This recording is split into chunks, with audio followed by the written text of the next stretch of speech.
إن الحمد لله نحمده ونستعينه ونستغفره ونعوذ بالله من شرور أنفسنا ومن سيئات أعمالنا من يهده الله فلا مضل له ومن يضلل فلا هادي له وأشهد أن لا إله إلا الله وحده لا شريك له وأشهد أن محمدًا عبده ورسوله يا أيها الذين آمنوا اتقوا الله حق تقاته ولا تموتن إلا وأنتم مسلمون يا أيها الناس اتقوا ربكم الذي خلقكم من نفس واحدة وخلق منها زوجها وبث منهما رجالا كثيرا ونساء واتقوا الله الذي تساءلون به والأرحام إن الله كان عليكم رقيبا يا أيها الذين آمنوا اتقوا الله وقولوا قولا سديدا يصلح لكم أعمالكم ويغفر لكم ذنوبكم ومن يطع الله ورسوله فقد فاز فوزا عظيما اللهم صل على محمد وعلى آل محمد كما صليت على إبراهيم وعلى آل إبراهيم إنك حميد مجيد اللهم بارك على محمد وعلى آل محمد كما باركت على إبراهيم وعلى آل إبراهيم إنك حميد مجيد أما بعد فيا أيها الناس إن خير الحديث كتاب الله وخير الهدي هدي محمد صلى الله عليه وسلم وشر الأمور محدثاتها وكل محدثة بدعة وكل بدعة ضلالة وكل ضلالة في النار. قابل سعادت احترام بزرگوں اور بھائیوں، واجب الاحترام ماں اور بہنوں، اللہ جل شانہ نے ہمارے پیارے نبی سید الانبیاء حضرت محمد الرسول اللہ صلی اللہ علیہ وسلم کو جو خصوصیات عطا فرمائیں جو کہ باقی انبیاء علیہم السلام کو نہیں عطا ہوئیں، ان میں سے ایک خصوصیت یہ بھی ہے، ایک آپ کی فضیلت یہ بھی ہے جس کا تذکرہ رسول اکرم صلی اللہ علیہ وسلم نے فرمایا کہ اعطیت جوامع الکلم، اللہ رب العزت نے مجھے جوامع الکلم عطا کیے ہیں. اور جوامع الکلم یا جامع کلمات وہ ہوتے ہیں کہ جن کے الفاظ تو بہت مختصر ہوں لیکن ان کے اندر مفہوم اور معانی، علوم اور معارف کا ایک سمندر پنہا ہو، جسے ہم عام طور پہ کہتے ہیں کہ فلاں شخص نے بات کی ہے لیکن اس نے دریا کو کوزے میں بند کر دیا ہے. لیکن یہاں سمندروں کو کوزے کے اندر بند کر دیا گیا. یہ اللہ رب العزت نے آپ کو خصوصیت عطا فرمائی. آپ کے انہی جوامع الکلم میں سے، آپ کے انہی مبارک ارشادات جو اللہ رب العزت نے آپ کو سکھائے اور آپ اپنی امت کو بتلائے، ان میں سے ایک عظیم الشان حدیث در حقیقت یہ زبان نبوت سے نکلے ہوئے وہ ہیرے اور جواہرات ہیں، یا گلستان نبوت کے مختلف رنگوں کے پھولوں سے تیار شدہ ایک گلدستہ ہے جس میں نبی اکرم صلی اللہ علیہ وسلم نے بڑی جامعیت کے ساتھ دنیا اور آخرت کی تمام بھلائیوں کو جمع کر دیا ہے. اس عظیم الشان حدیث کی تشریح کرنا اس خطبے کے اندر مقصود ہے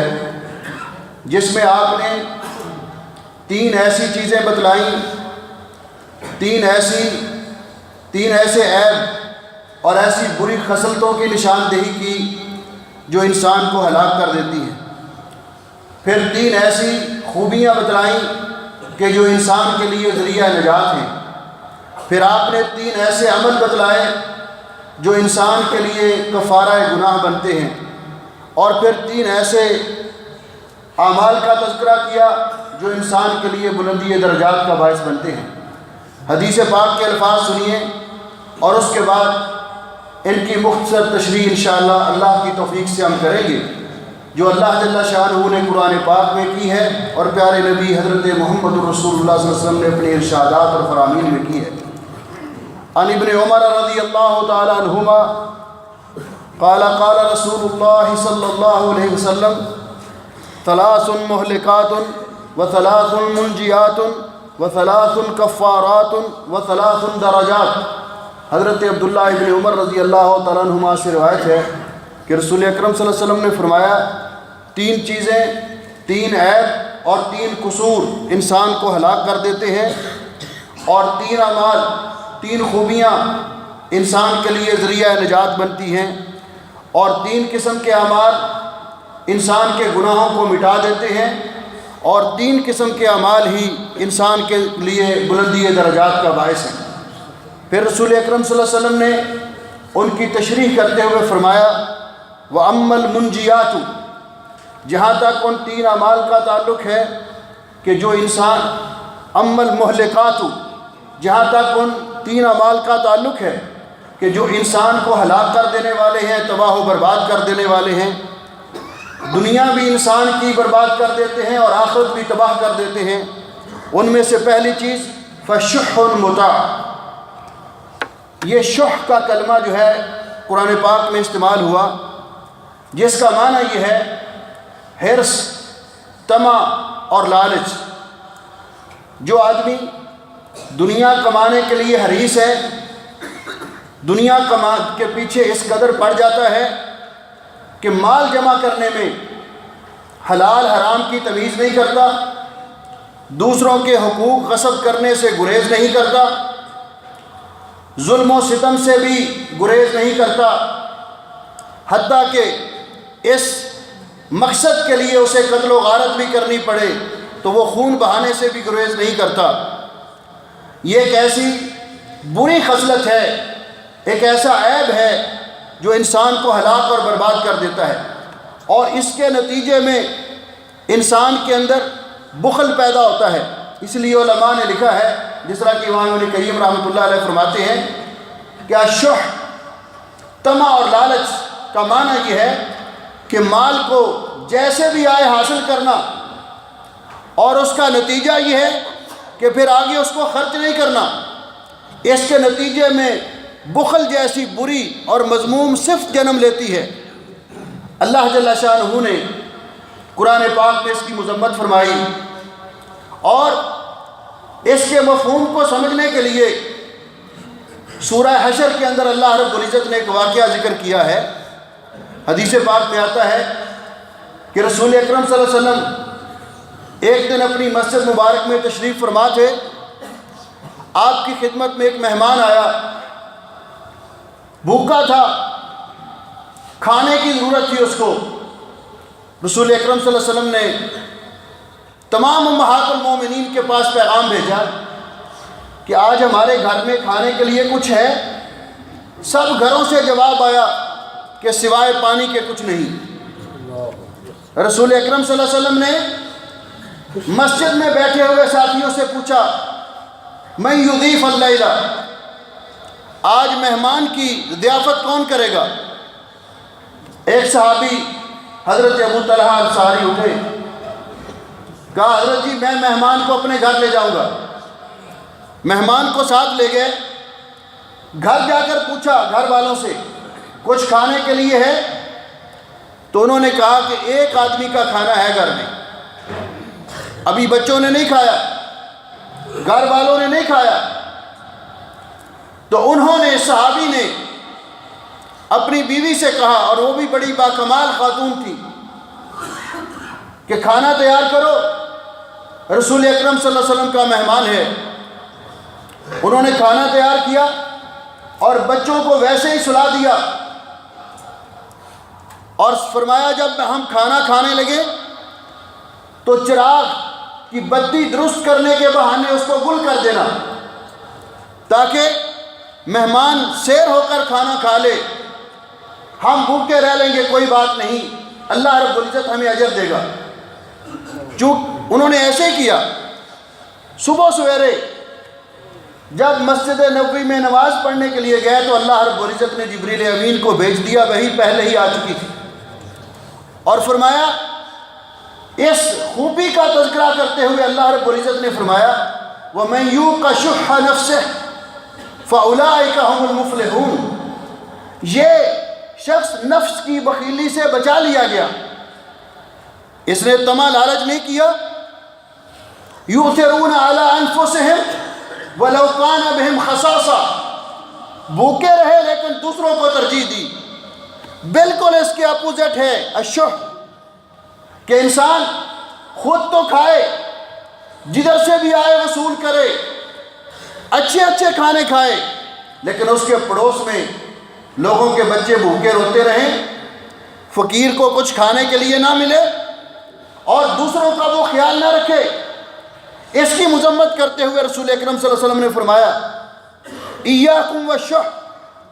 یہ حرص اور طمع کی بیماری سے بچو، فإنہ اہلک من کان قبلکم، اس لیے کہ اس برائی نے، اس عیب نے بہت سے پہلے لوگوں کو بھی ہلاک کیا۔ امرہم بالقطیعۃ فقطعوا، اس حرص اور طمع نے ان کو قطع رحمی پر آمادہ کیا، انہوں نے قطع رحمی بھی کی، رشتہ داروں کے حقوق کا خیال نہیں رکھا، دوسروں کے حقوق کا خیال نہیں رکھا، والدین پہ خرچ نہیں کیا، بہن بھائیوں پہ خرچ نہیں کیا، اسی حرص اور طمع اور مال جمع کرنے کی اس لالچ کی خاطر انہوں نے کسی کو کچھ نہیں دیا اور قطع رحمی کی، یہ شح نے اس پر ان کو آمادہ کیا۔ وَأَمَرَهُمْ بِالظُّلْمِ فَظَلَمُوا، اسی حرص اور طمع نے ان کو ظلم پر آمادہ کیا تو وہ ظلم و ستم سے بھی باز نہیں آئے، کام کروا کے مزدوروں کی تنخواہیں غصب کی، انہوں نے ان کو پیسے نہیں دیے، حقدار کا حق اس کو نہیں پہنچایا، یتیم بچوں کی، یتیم بھتیجے، ان کی جائیدادوں پہ قبضہ کر لیا، کمزوروں کی جائیدادوں پہ قبضہ کر لیا، ظلم کیا، لوگوں کو ان کے گھروں سے نکال دیا، سارے کام انہوں نے کیے اس طمع اور لالچ کی وجہ سے کہ مال ہمارے پاس آ جائے، دولت ہمارے پاس آ جائے۔ انہوں نے پرواہ نہیں کی کہ یہ مال حلال کے ذریعے سے آ رہا ہے یا حرام کے ذریعے سے، رشوت لینے سے گریز نہیں کیا، سود کھانے سے گریز نہیں کیا، ہر قسم کا ظلم انہوں نے کیا۔ امرہم بالظلم فظلموا وامرہم بالفجور ففجروا، اور اس حرص اور طمع نے ان کو فسق و فجور پر مجبور کیا، آمادہ کیا، اور انہوں نے فسق و فجور بھی کیا، اللہ رب العزت کی نافرمانیاں بھی کی، برائیاں بھی کی، بے حیائیاں بھی کی، مال جمع کرنے کی خاطر کہ کوئی طریقہ اختیار کریں جس سے مال آ جائے اور دولت ان کے پاس جمع آ جائے، ہو جائے۔ رسول اکرم صلی اللہ علیہ وسلم نے فرمایا ایک حدیث میں، آپ نے فرمایا ما ذئبان جائعان ارسلا فی غنم بافسد لها من حرص المرء علی المال والشرف لدینہ، آپ نے فرمایا اگر دو بھوکے بھیڑیے بکریوں کے ریوڑ میں چھوڑ دیا جائے، وہ بھی اتنا نقصان نہیں کرتے بکریوں کا جتنا دو چیزیں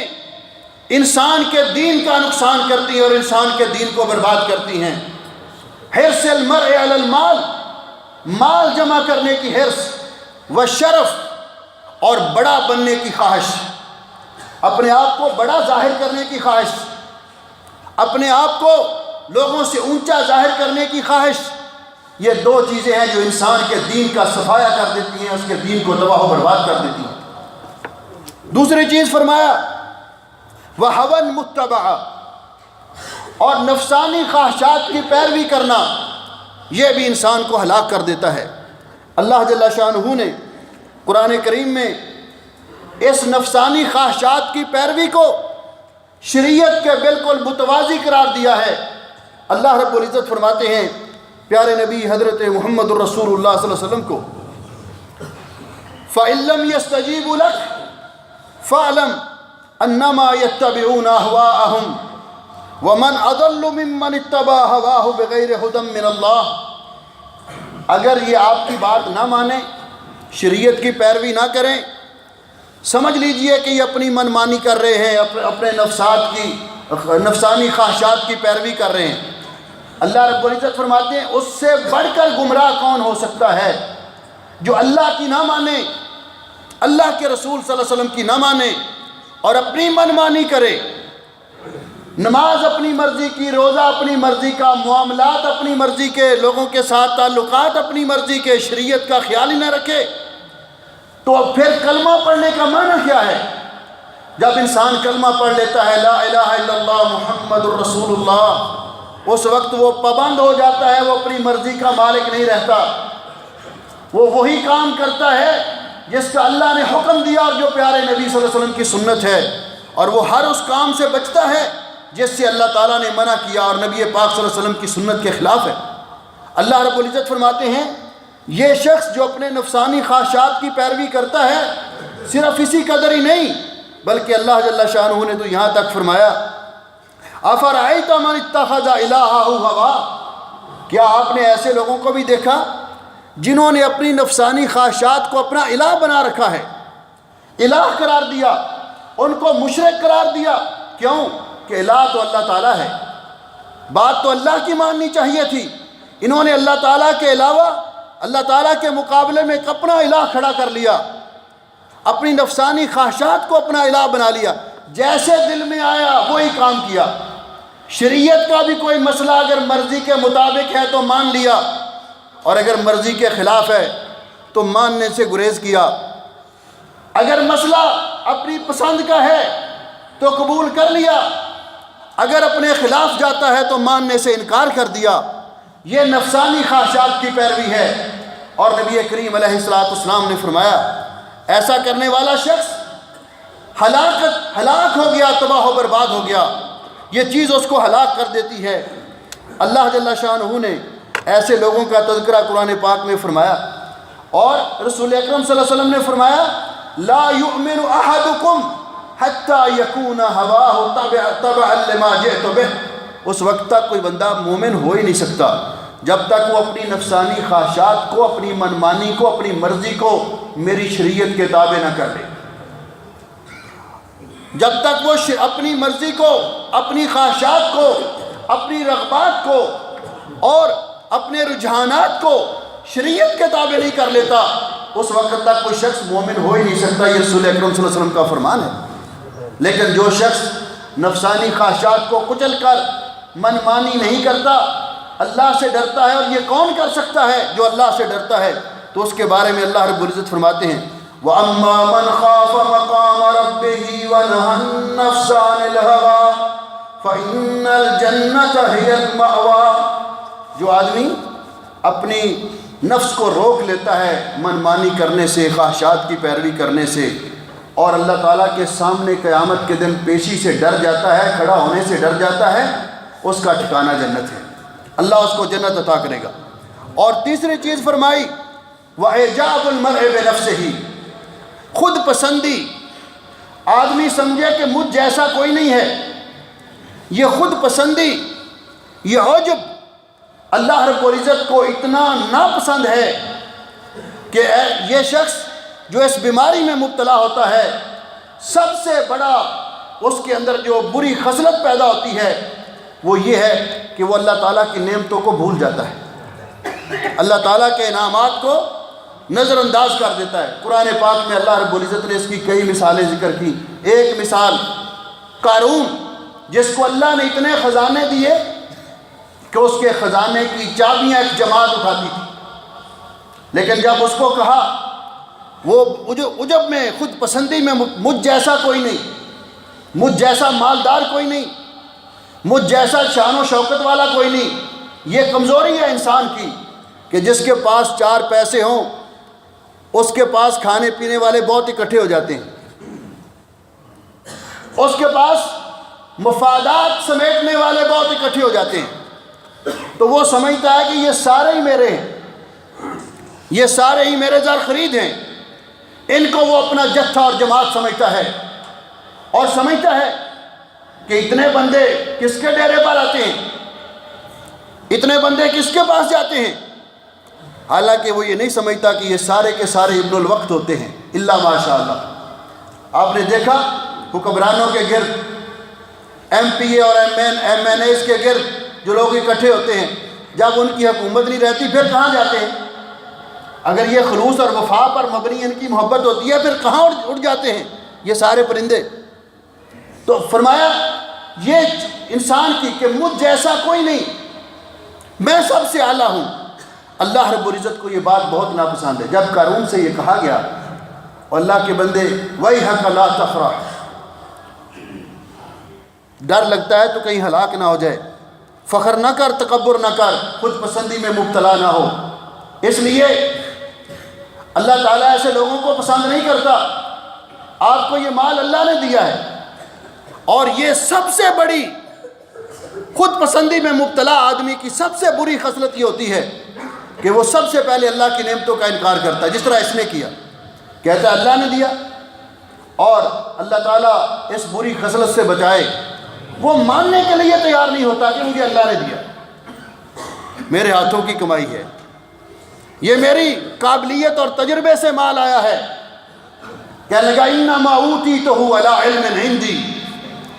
یہ مال جو میرے پاس آپ کو نظر آ رہا ہے، یہ بہترین بنگلہ اور کوٹھی نظر آ رہی ہے ساری، یہ میرے علم اور تجربے کی بنا پر ہے۔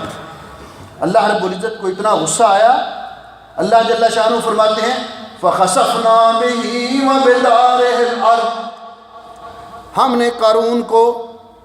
اس کے جبہ کبہ پہن کر جب نکلا، گھر سے باہر نکلا، اس کو بھی اور اس کے ولے اور بنگلے کو بھی، اس کے ساتھیوں کو بھی، اس کے مال و دولت کو بھی زمین میں دھنسا دیا، لوگوں کے لیے نشان عبرت بن گیا۔ اور وہ جو کہہ رہے تھے ابھی 2 منٹ پہلے، چند منٹ پہلے جو کہہ رہے تھے یا لیت لنا مثل ما اوتی قارون، کاش کہ ہمارے پاس بھی اتنا مال ہوتا، انہ لذو حظ عظیم، کہتے ہیں بڑا لکی ہے، رشوت سے مال آیا، سود کا مال آیا، لوگوں کی جائیدادوں پہ، زمینوں پہ قبضہ کر لیا، بڑا بن گیا، تو دیکھنے والوں کے منہ میں پانی آتے، کہتے بڑا لکی ہے، بڑا نصیبے والا ہے۔ ابھی کہنے لگے اللہ تیرا شکر ہے تو نے ہمیں یہ مال نہیں دیا تھا، وگرنہ ہم بھی اس کے ساتھ ہلاک ہو جاتے۔ تو فرمایا رسول اکرم صلی اللہ علیہ وسلم نے فرمایا کہ یہ ایسی بری خصلت ہے، آپ نے فرمایا بینما رجل یمشی فی حلۃ تعجبہ نفسہ، پہلی امتوں کے اندر ایک آدمی بڑا خوبصورت اپنا لباس پہن کر، بڑی ٹھاٹ باٹ کے ساتھ ہوتا ہے نا، وہ کاٹن والا لباس پہن کر، اس کو مایا لگا کر بندہ چوڑا ہو کے چلتا ہے، کبھی اپنے اس پہلو کو دیکھتا ہے، کبھی اس پہلو کو دیکھتا ہے، اور زمین پہ اس طرح چلتا ہے جس طرح یہ پوری دنیا کا مالک ہوتا ہے۔ اللہ رب العزت کو یہ حرکت انتہائی ناپسند ہے۔ اللہ رب العزت فرماتے ہیں وَلَا تَمْشِ فِي الْأَرْضِ مَرَحًا، زمین پہ کبھی اکڑ کر نہ چلو، پتہ نہیں اللہ کی کب پکڑ آ جائے، زمین اللہ کی ہے۔ وَعِبَادُ الرَّحْمَنِ الَّذِينَ يَمْشُونَ عَلَى الْأَرْضِ هَوْنًا، اللہ کے بندے زمین پر عاجزی کے ساتھ چلتے ہیں، اللہ کی زمین پر چل رہے ہیں۔ تو یہ آدمی جا رہا تھا تعجبہ نفسہ، اپنے آپ کو سمجھ رہا تھا مجھ جیسا بھی کوئی ہے، مجھ جیسا لباس، مجھ جیسی صحت اور جوانی۔ اللہ رب العزت کو اتنا غصہ آیا، مرجل جمتہ، اور کنگھی کیے ہوئے اپنے بالوں میں جا رہا تھا، اذ خسف اللہ بہ، اللہ کو اس کی اس حرکت پر اتنا غصہ آیا کہ اللہ نے اس کو زمین میں دنسا دیا، فہو یتجلجل الی یوم القیامہ، اور قیامت تک یہ زمین میں بار بار دھنستا ہی رہے گا، اللہ اس کو یہ سزا دیتے رہیں گے۔ عجب اور خود پسندی کہ ہم جیسا کوئی نہیں۔ انسان کو صرف یہ نہیں، انسان کو اپنے اعمال پر اگر نگاہ دوڑا لے کہ میں کیا چیز ہوں، کتنے پانی میں ہوں، تو انسان توازن میں رہتا ہے، انسان اس کا مزاج معتدل رہتا ہے، کہ جہاں اس کو یہ ساری چیزیں نظر آ رہی ہیں وہاں کبھی یاد کر لے کہ میں نے اللہ کے سامنے پیش ہونا ہے قیامت کے دن، اللہ نے ان انعامات کا مجھ سے حساب لینا ہے۔ میں اللہ کی زمین پر، اللہ رب العزت جس کو تکبر بالکل پسند نہیں، میں اس کی زمین پہ اکڑ کے چل رہا ہوں، تکبر کر رہا ہوں، ڈرنا چاہیے۔ یہ جوانی بھی اللہ کی ہے، یہ لباس پوشاکیں بھی اللہ کی، یہ مال و دولت بھی اللہ کا، یہ صحت بھی اللہ کی۔ اللہ سے ڈرنا چاہیے، اللہ رب العزت ہم سب کو صحت و عافیت سے نوازے، وگرنہ وہ مالک چاہے تو 2 منٹ میں بڑے شاندار رستم زمان کو وہ چلنے سے بھی معذور کر دے، وہ چاہے تو وہ ارب پتی کو چند لمحوں میں فقیر کر دے۔ یہ اس مالک کا کے اختیار میں ہے، اقتدار میں ہے، اس لیے اللہ سے ہمیشہ ڈرنا چاہیے، خود پسندی میں مبتلا نہیں ہونا چاہیے۔ اور نبی علیہ السلام نے فرمایا کہ یہ خصلت انسان کو ہلاک کر دیتی ہے۔ حضرت عبداللہ ابن مسعود رضی اللہ عنہ فرماتے ہیں الہلاک فی اثنین القنوط والعجب، دو چیزیں ہلاکت کا باعث ہیں، ایک اللہ کی رحمت سے مایوس ہو جانا اور دوسرا خود پسندی میں مبتلا ہونا۔ حضرت علی المرتضیٰ رضی اللہ عنہ فرماتے ہیں جو شخص خود پسندی میں کہ مجھ جیسا کوئی نہیں عجب میں مبتلا ہو جاتا ہے، وہ دوسرے کی بات سننے کے لیے بھی تیار نہیں ہوتا، وہ کہتا ہے جو میں کہہ رہا ہوں یہی حق ہے، وہ دوسرے کی حق بات ماننے کے لیے بھی تیار نہیں ہوتا، ساری عمر غلطیوں پہ غلطیاں کرتا جاتا ہے، کہتا ہے جو میری سوچ ہے کسی کی سوچ نہیں، جو میں نے کہا ہے وہی سچی بات ہے، میرے مقابلے میں دوسرے کی بات صحیح نہیں ہو سکتی، اپنے آپ کو سب سے زیادہ عقل مند سمجھتا ہے۔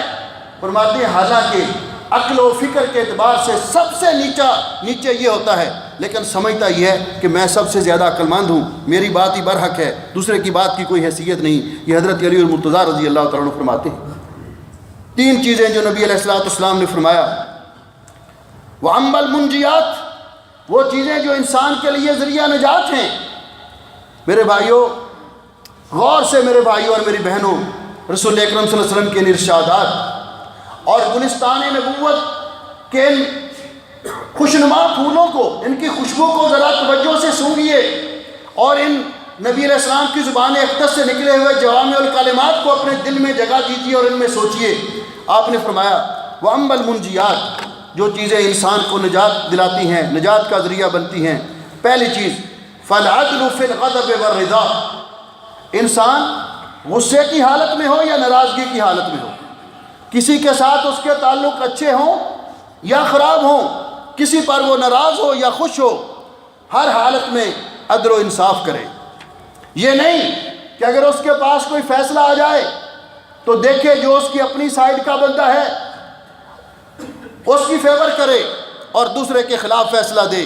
اللہ رب العزت نے قرآن پاک میں فرمایا اے ایمان والو، تم اللہ جل شانہ سے ڈرتے رہو اور یہ بات یاد رکھو ان اللہ یأمر بالعدل والاحسان، اللہ تعالیٰ عدل و انصاف کرنے کا اور نیکی کرنے کا حکم دیتا ہے، اور ساتھ یہ فرمایا ولا یجرمنکم شنآن قوم علی الا تعدلوا اعدلوا هو اقرب للتقوی، کسی قوم کی مخالفت، کسی قوم کے ساتھ ناراضگی آپ کو اس بات پر آمادہ نہ کرے کہ تم انصاف کرتے وقت کسی کی سائڈ لے لو اور نا انصافی کرو، بلکہ انصاف کرو ہر حال میں۔ ایک آیت میں فرمایا اگرچہ وہ فیصلہ آپ کے عزیز و اقارب کے خلاف کیوں نہ جاتا ہو، آپ کے اہل و عیال کے خلاف کیوں نہ جاتا ہو، تب بھی فیصلہ حق پر مبنی کرو۔ عدل و انصاف عام لوگوں کے درمیان بھی، عدل و انصاف اپنی اولاد کے درمیان بھی، عدل و انصاف بیویوں کے درمیان بھی، عدل و انصاف رشتہ داروں کے درمیان بھی،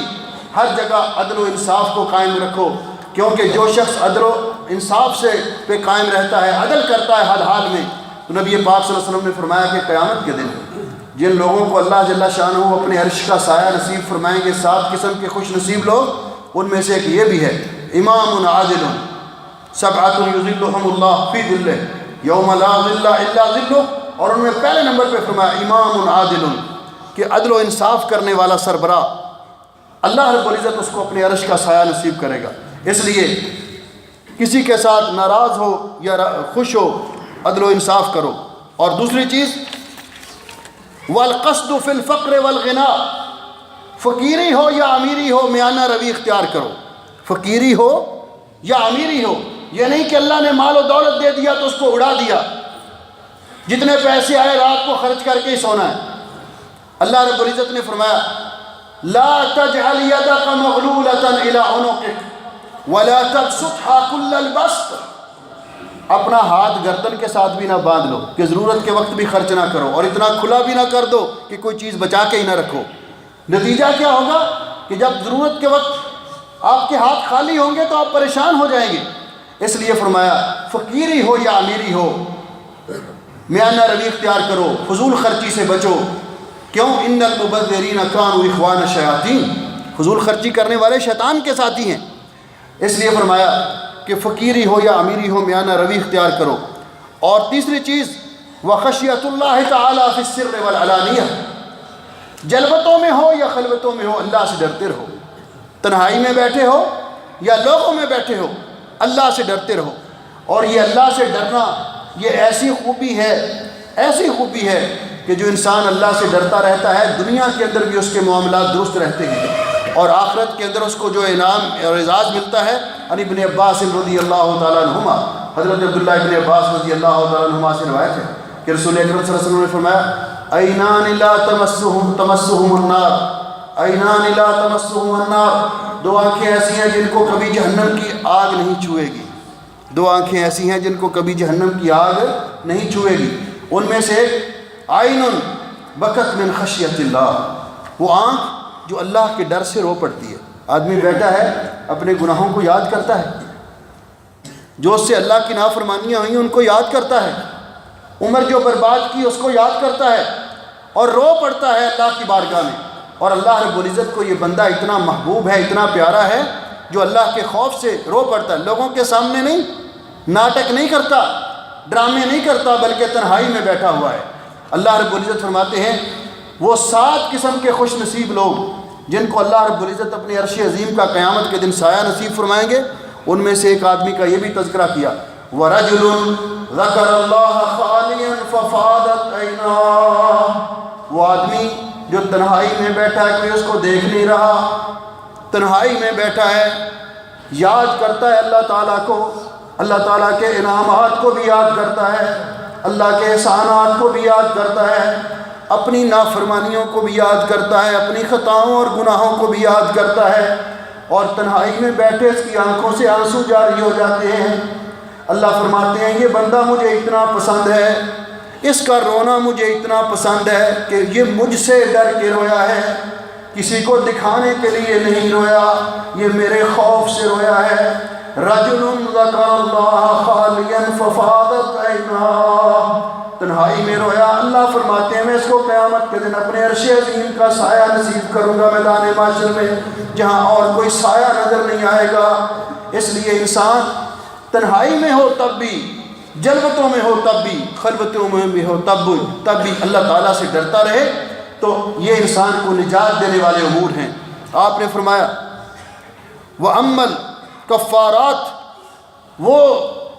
اعمال جو انسان کے لیے کفارہ گناہ بنتے ہیں، انسان کے گناہوں کو مٹا دیتے ہیں، ان میں سے پہلا عمل فَإِنْتِظَارُ الصَّلَاةِ بَعْدَ الصَّلَاةِ، انتظار الصلاۃ، ایک نماز پڑھی ہے مسلمان نے اور دوسری نماز کے انتظار میں ہے۔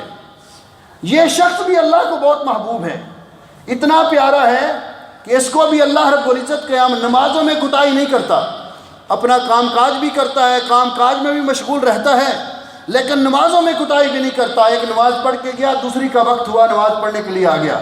اللہ رب العزت نے ان 7 قسم کے خوش نصیب لوگوں میں اس کا بھی ذکر کیا ہے۔ وَرَجُلٌ قَلْبُهُ مُعَلَّقٌ بِالْمَسَاجِدِ، وہ آدمی جس کا دل مسجد کے ساتھ لگا ہی رہتا ہے، ایک نماز کے بعد دوسری نماز کے انتظار میں۔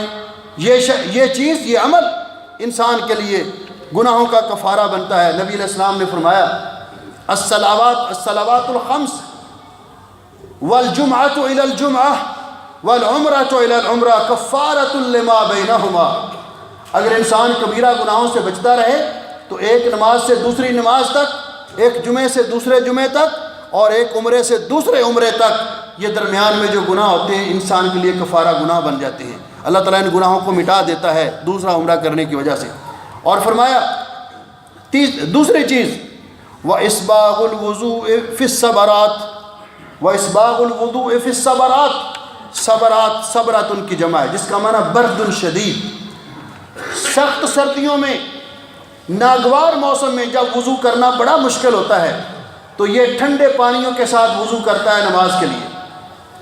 یہ بھی اس کے لیے بلندی درجات کا باعث ہے۔ اسباغ الوضوء فی الصبرات، مشکل حالات میں وضو کرنا یہ بھی انسان کے لیے بلندی درجات کا باعث ہے۔ اور وضو کرنے کی فضیلت رسول اکرم صلی اللہ علیہ وسلم نے فرمایا کہ جب انسان وضو کرتا ہے تو جس طرح جسم کے اعضاء وضو والے اعضاء دھوتا ہے، اسی طرح اس کے گناہ اللہ رب العزت جھاڑتے جاتے ہیں اور اس کے گناہ جھڑتے جاتے ہیں۔ نبی پاک صلی اللہ علیہ وسلم نے ایک دفعہ،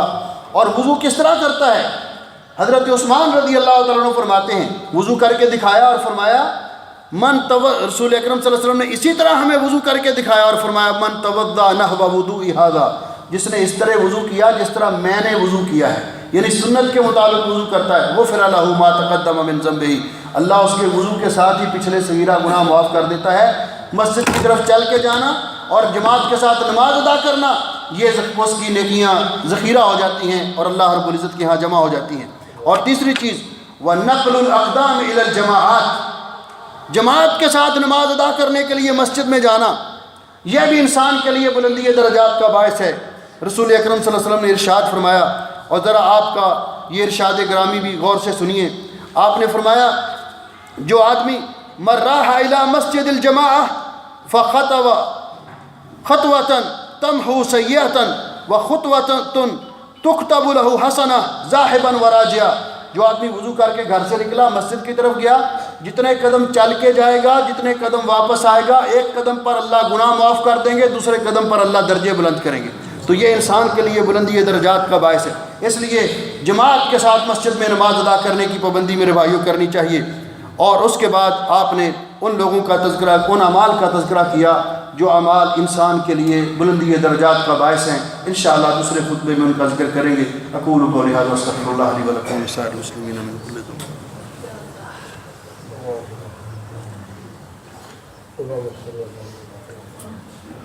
ان الحمد للہ نحمده ونستعینه ونستغفره ونعوذ باللہ من شرور انفسنا ومن سیئات اعمالنا، من يهده الله فلا مضل له ومن يضلل فلا هادي له، واشهد ان لا اله الا الله وحده لا شريك له واشهد ان محمدا عبده ورسوله، اما بعد۔ محترم بھائیو، رسول اکرم صلی اللہ علیہ وسلم نے فرمایا وَأَمَّا الدَّرَجَاتِ، وہ اعمال جو انسان کے لیے بلندی درجات کا باعث ہیں، فَإِطْعَامُ الطَّعَامِ، بھوکوں کو، محتاجوں کو، ضرورت مندوں کو کھانا کھلانا۔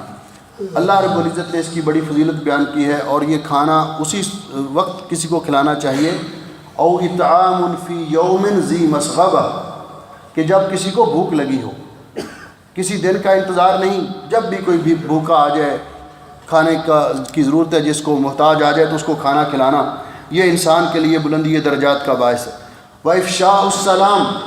اور لوگوں میں سلام کو عام کرنا،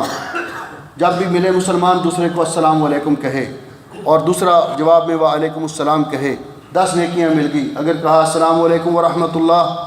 20 نیکیاں مل گئیں۔ اگر کہا السلام علیکم ورحمۃ اللہ وبرکاتہ، اللہ 30 نیکیاں عطا فرماتا ہے۔ تو یہ سلام کو عام کرنا، نبی علیہ السلام نے قیامت کے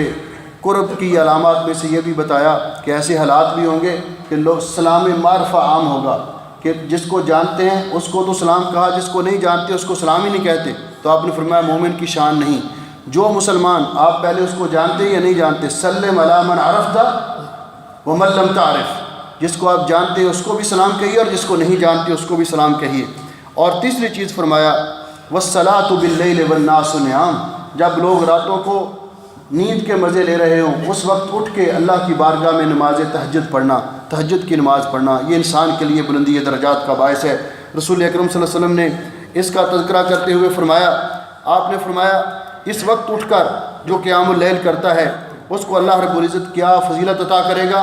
ان فی الجنت غرفا یرا ظہورها من بطونها وبطونها من ظہورها، جنت کے اندر بالا خانے اللہ نے تیار کیے ہیں جن کا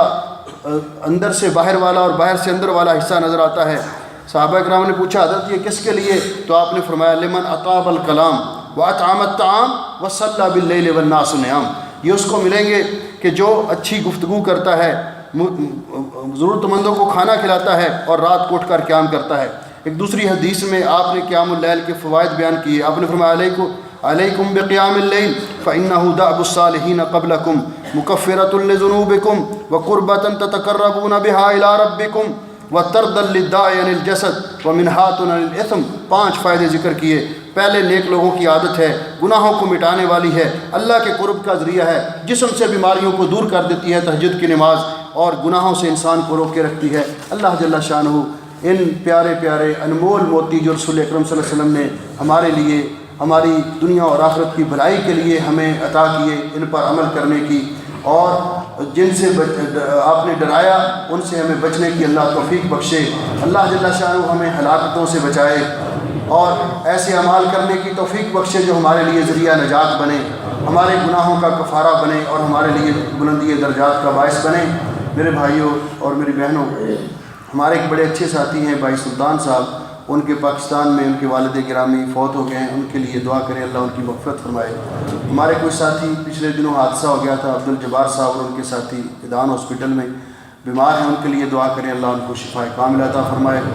اور بھی جو مسلمان بیمار ہیں، ہماری ایک عزیزہ پاکستان میں بیمار ہیں، میری والدہ کے لیے بھی دعا کریں، اور بھی سب بیمار مسلمانوں کے لیے دعا کریں اللہ جل شانہ سب کو شفائے کاملہ عطا فرمائے۔ ان اللہ و ملائکتہ یصلون علی النبی یا ایھا الذین آمنوا صلوا علیہ وسلموا تسلیما اللهم صل علی محمد وعلی آل محمد كما صليت على إبراهيم وعلى آل إبراهيم إنك حميد مجيد اللهم بارك على محمد وعلى آل محمد كما باركت على إبراهيم وعلى آل إبراهيم إنك حميد مجيد ربنا ظلمنا أنفسنا وإن لم تغفر لنا وترحمنا لنكونن من الخاسرين اللهم إنك عفو تحب العفو فاعف عنا اللهم اشف مرضانا ومرضى المسلمين اللهم اقض حاجاتنا وحاجات المسلمين اللهم اغفر للمسلمين الميتين اللهم اغفر لهم وارحمهم وارفع درجتهم في المهديين يا حي يا قيوم برحمتك نستغيث اللهم اجعل هذا البلد آمنا مطمئنا وسائر بلاد المسلمين سبحان ربك رب العزة عما يصفون وسلام على المرسلين والحمد لله رب العالمين